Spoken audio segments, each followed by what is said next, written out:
Are you starting to get complacent with your prepping? You feel like everything's just taking a long time? Do you need some more fuel for your prepping fire? Stay tuned, man. We're in for a doozy.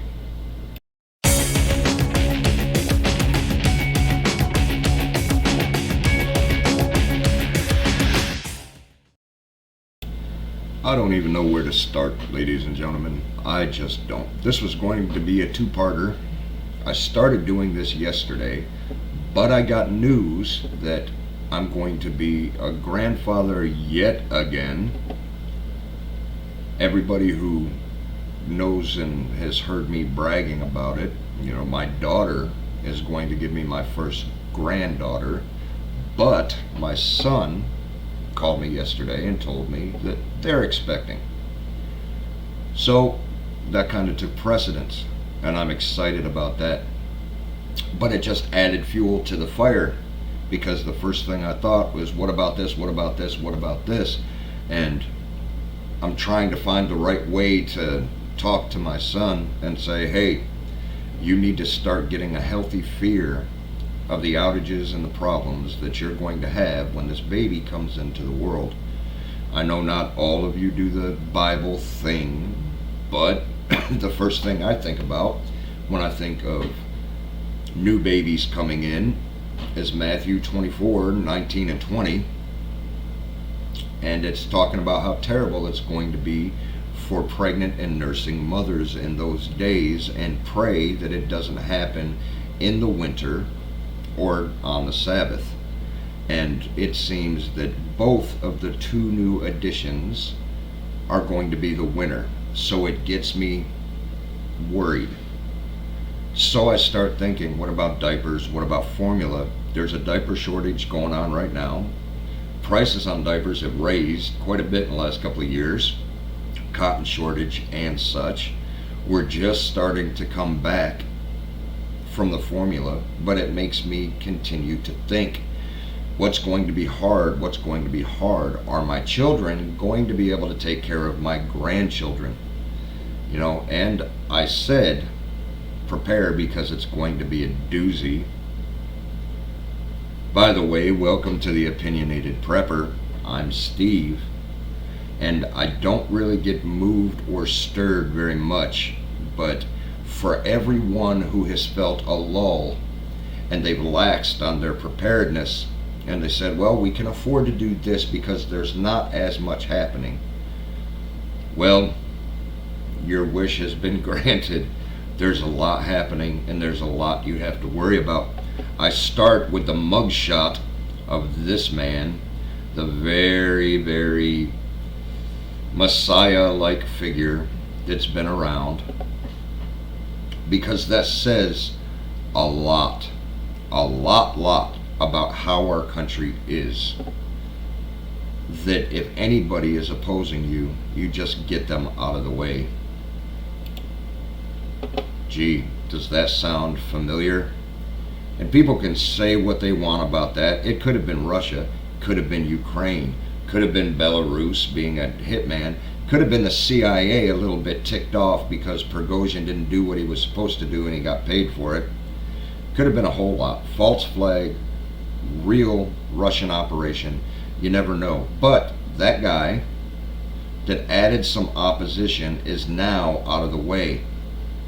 Chalk that up with this man getting out of the way. And it's not to really get him off the card, honestly, because it's just raising his popularity. It's showing us that they can do whatever they want, whenever they want, to whoever they want. It's just kind of funny that you get this old boy starting to want to make a difference and then turning around, and then everybody saw it coming. But he's in the spotlight, right? And they wouldn't do that to the little guy. Well, Maui residents say water official removed after wildfires was unfairly targeted. And I'll tell you what, I cannot do this justice. So I'll post a link to a video, and I did it a couple of days ago. But it will infuriate you, and it'll talk about a lot of stuff that the mainstream isn't talking about. Vulture capitalists coming in to scoop up the property that's now destroyed when they couldn't get their hands on their property before. And then new zoning laws and cut through red tape came in just conveniently right before the devastation.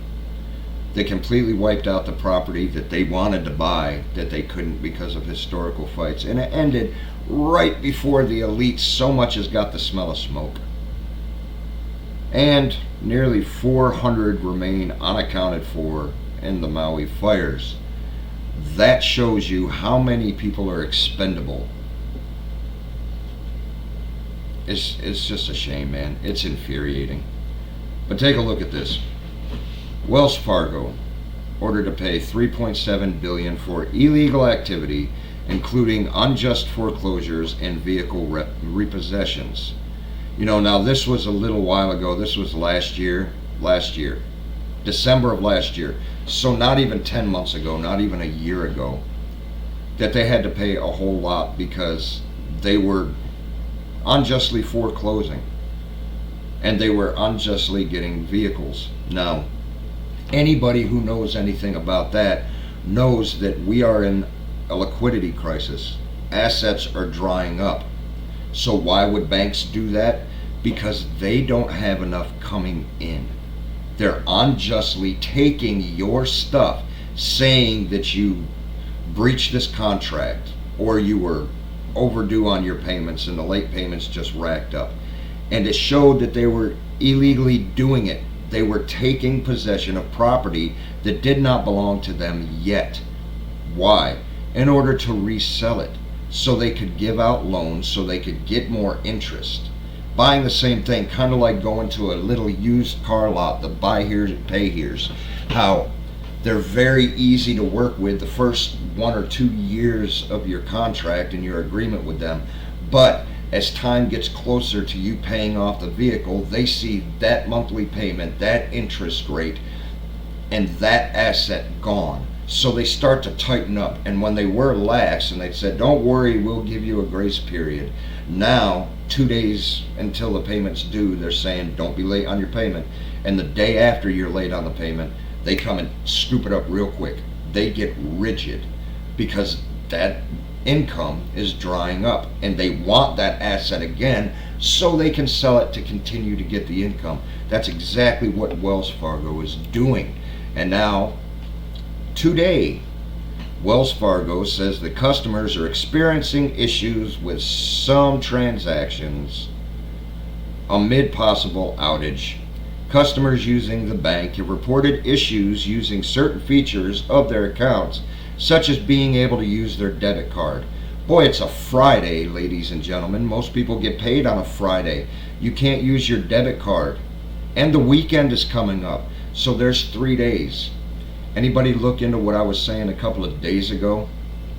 That whenever the overnight rates and the overnight lending starts to get too much and banks are getting turned away, not being able to get money lent to them, or the interest rates are too high because interest rates are getting hiked by the Fed, and also because the value of our bonds are tanking, raising the interest rates on bonds and making the face value bonds that they own now worth less and less and less and less. So their assets are drying up. Like I said, I believe they're bankrupt, and I believe that they borrow money one night so they have money in the bank to give to the customers. And then after a while, when they can't borrow anymore and they're not getting the interest payments coming in, something happens and there's a glitch in their system. So now you can't get your money out. It's not because they have plenty of money, but it's down. I honestly believe it's because they have no money to give you. And instead of panicking the entire world, they say, nope, it's technical issues. Sorry. And they leave those technical issues up until they can pay off some of their debts and borrow more money to be able to pay the people. You deposit your paycheck, that money is automatically taken out of your account and it's used to pay these people. And then when somebody else deposits their money in, it's taken out and it's used to pay you. And it goes down the line and down the line until they need to get an influx. They need liquidity, and there's a huge liquidity crisis. So they borrow money. And then they say, okay, you and you and you and you, and we'll pay this money back because we have a lot of people paying their mortgages today, and a lot of people paying their car loans today, and a lot of people that are going to be depositing today, so we'll pay you back tonight. But when that dries up and money doesn't come in, they can't pay their bills, they get downgraded. Let's see. Well, we already talked about that, the higher interest rates and stuff. Downgraded. Shares of several U.S. banks fell on Tuesday, the day after ratings agency cut its credit ratings on some regional lenders with high commercial rate estate exposure, real estate. S&P actions will make borrowing more costly for a bank sector aiming to recover from a crisis earlier this year. Sorry, reading isn't my strong suit, but it's what I was talking about.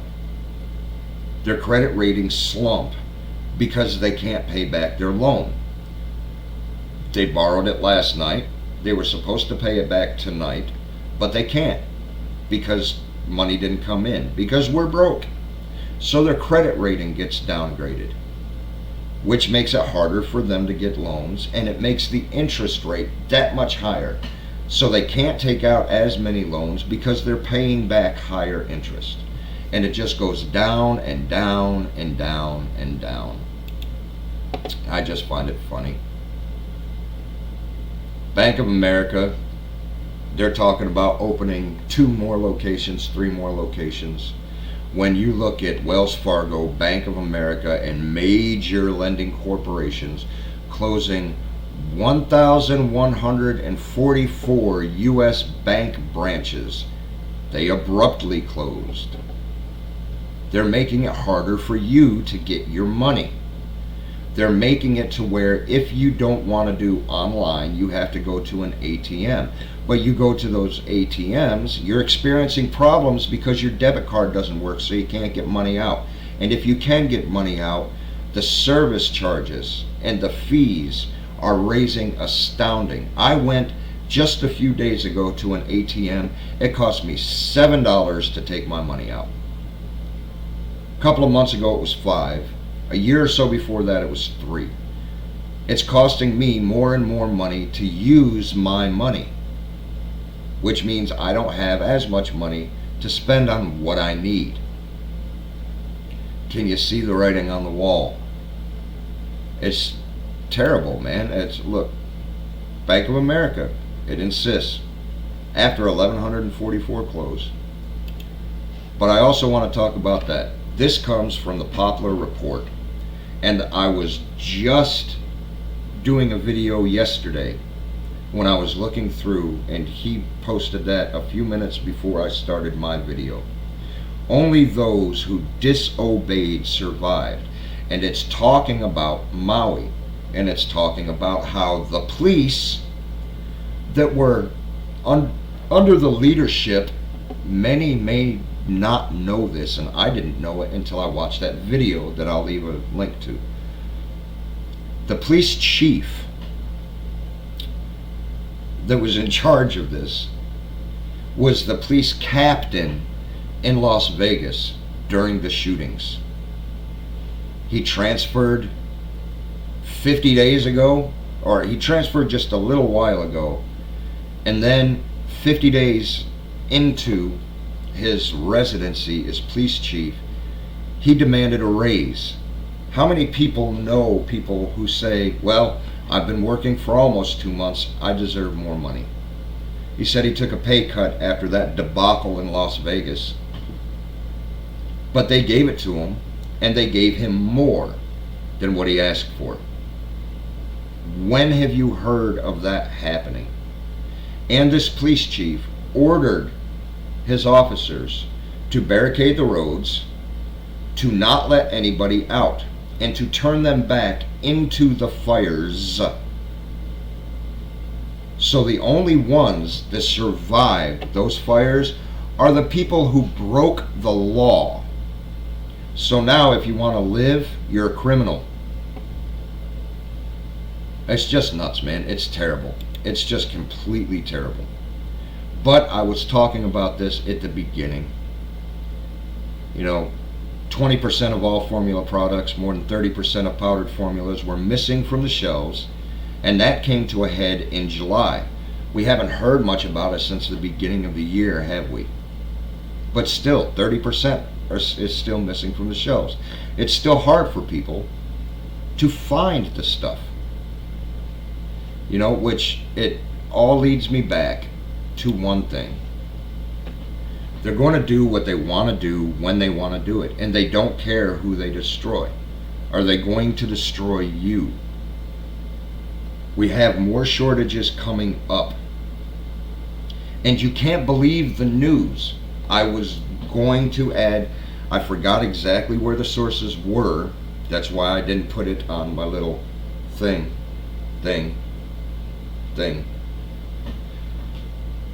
But I was looking yesterday and just kind of rolling with it and stuff like that. And new technology is allowing carbon capture to be more easy and to benefit the farms. And I can't remember exactly, it's agriculture to something, some website.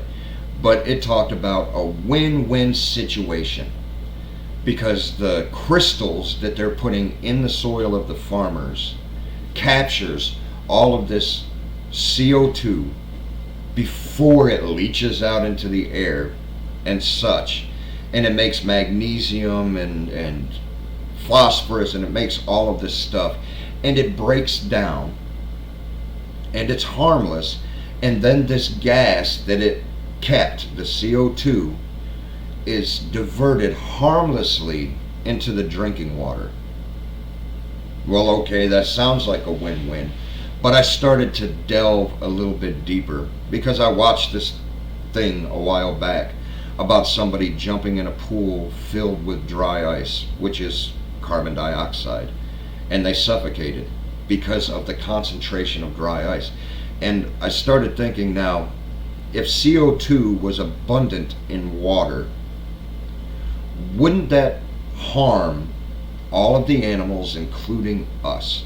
So I started looking into the carbon capture and the carbon storage facilities and how they do things and where they store all this carbon dioxide that's bad for the planet, but it's good for trees. I could remember in science class that when there's carbon dioxide, it helps the wild plants, and they take it in and they produce oxygen, which in turn helps us.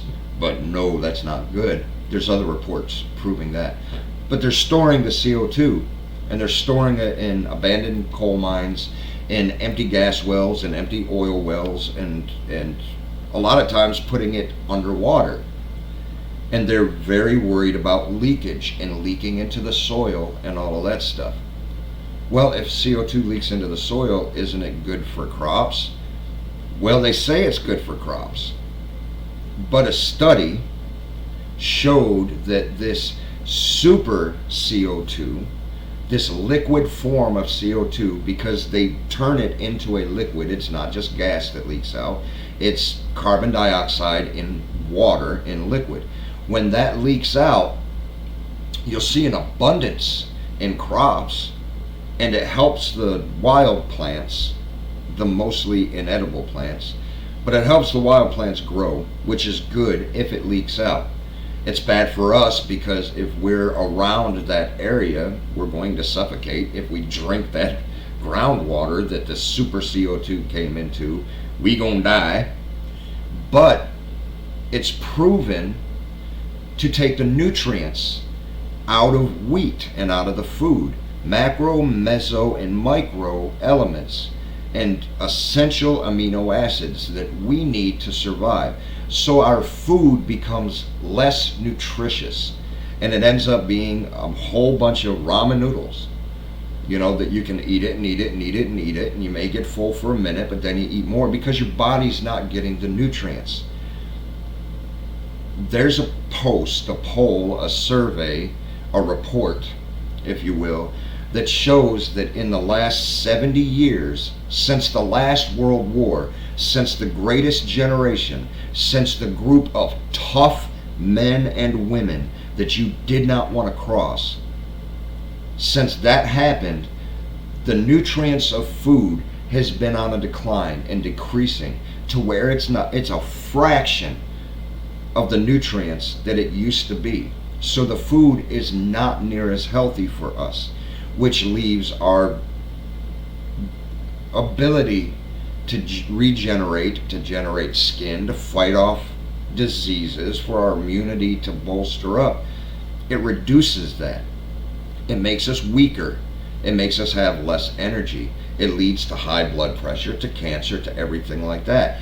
And about the same time that the nutrients in the food was starting to decline, you saw an uptick in fast food, because the highway systems and the New Deal and the excellent infrastructure was allowing families to venture out. So they were busy and they didn't have the time to cook as much as they did.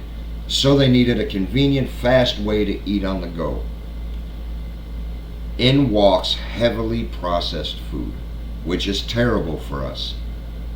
So our food is not giving us nutrition. It's not sustaining us. It's making us weaker as a people. And that stuff's is starting to get hard to get anyhow. You know, so how do they bolster it? Whenever there's a huge decrease in seed, and whenever drought and all of that are hindering our crop growth and all of that stuff. Well, let the CO2 sink in. Let that leach into the soil, and we'll just get an abundance of crops. Yeah, but it's going to be sterile. It's going to be useless. It's just going to be filler food. And Popular Report also put that the United States upgraded a whole lot of feed quality corn, feed quality grain, to human consumption. So now it's human quality, when last year or the year before it wouldn't be fit for human consumption. So expect a difference in the taste of your grains, your breads, your cereals, your corns, your everything. Because since the crop yield was so low and becoming so low, they're making us eat crappier stuff. But I bet the elites, and even the persecuted elites, are eating the good stuff. What does that mean, ladies and gentlemen? Buy supplements, buy vitamins. It may be helping Big Pharma, but where it's going, if you're going to survive, you're going to be deemed an outlaw. And you're going to need energy to be able to do that. So buy supplements. I don't care who you go to. I don't sell them. I'm not going to name any on here. But you need to do something to mitigate the loss of nutrients in your diet. And it's only going to get worse and worse and worse and worse. So in your preps, have vitamins, have some nutrients. Make sure you're going to local farms and to good farms. And as I said a couple of days ago, preserve that crap for as long as you can, because it's going to get worse and worse and worse. I'm not going to ask you to like, I'm not going to ask you to subscribe. I was going to do that earlier, but I started to feel like a used car salesman. So I will leave it up to you. If you think I deserve it, please do. If you don't think I deserve it, okay. You know, whatever. But tomorrow, the opinionated preacher comes back out, and we'll have a Sabbath Bible study and Sunday a sermon. And I hope to see you then. So until tomorrow, God willing, my friends, have a good day.